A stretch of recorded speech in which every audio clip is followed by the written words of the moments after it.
And we got to take a quick look with the lights off.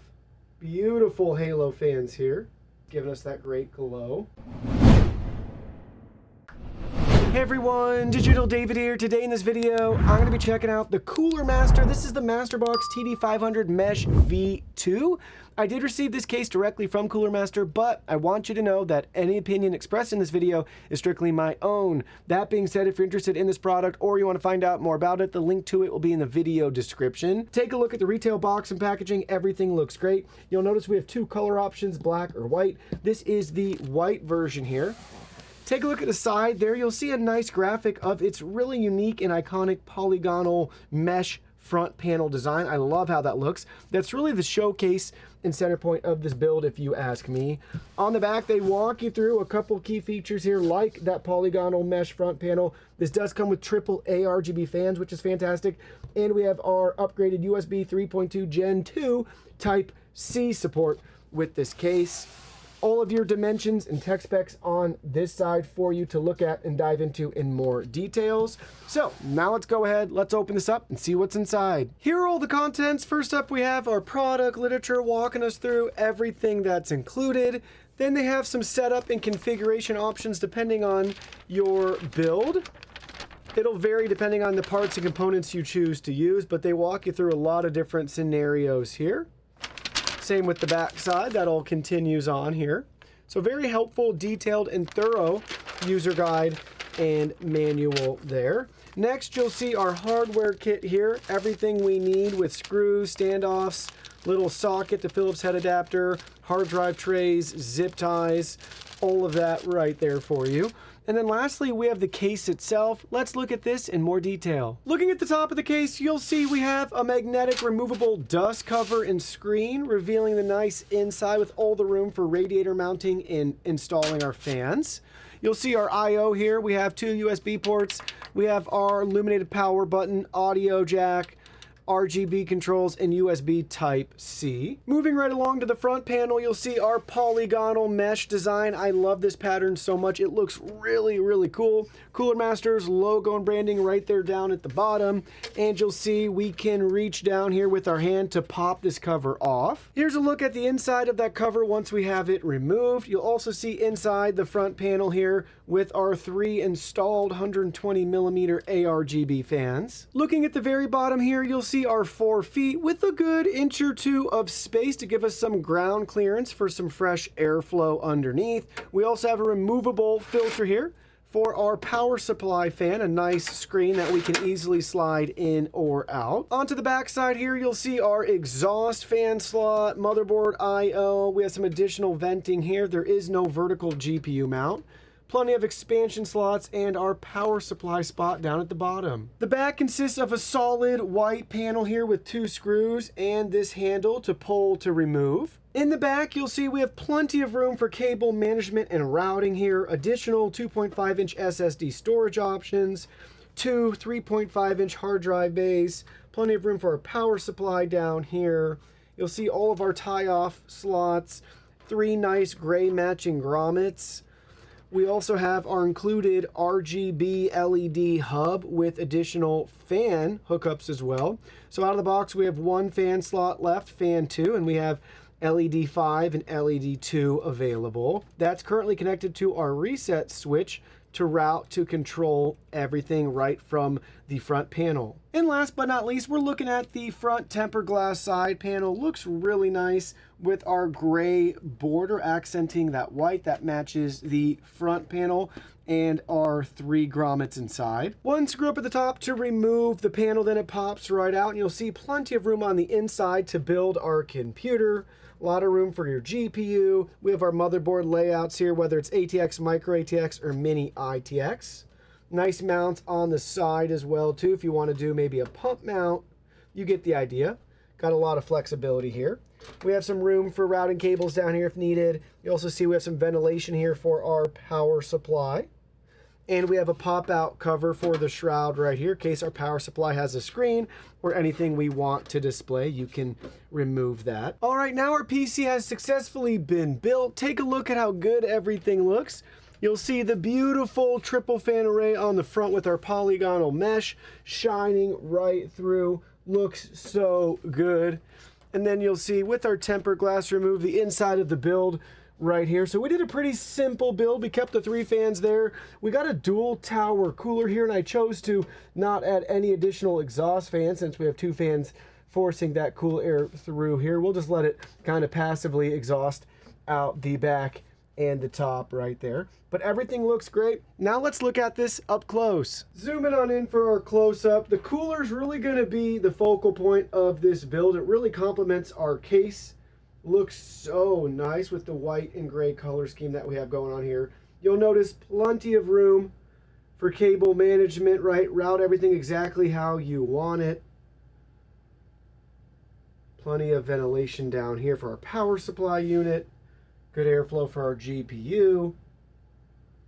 Kind of look at the 3 fans from the back side here. Tons of space. Now at the top, you'll see our illuminated power button looks really nice. Here's our triple fan array again.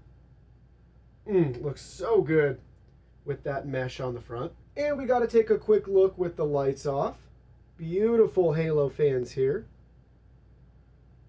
Nice diffusion with the white case for our lights, giving us that great glow. Got to give a little love to the MSI Dragon too. All 3 fans from the back side. And now we'll look at everything from the front again. Gorgeous. Such a good looking case. Now let's go ahead, let's try this out. We're actually going to be testing it in the black build that we've done, so that's what you're going to see right now. Don't think I'd forget about our RGB showcase right here. Look at this. This is awesome, guys. We can just use the dedicated front panel LED button to cycle through the different lighting effects. Very bright, very vibrant. They look really cool.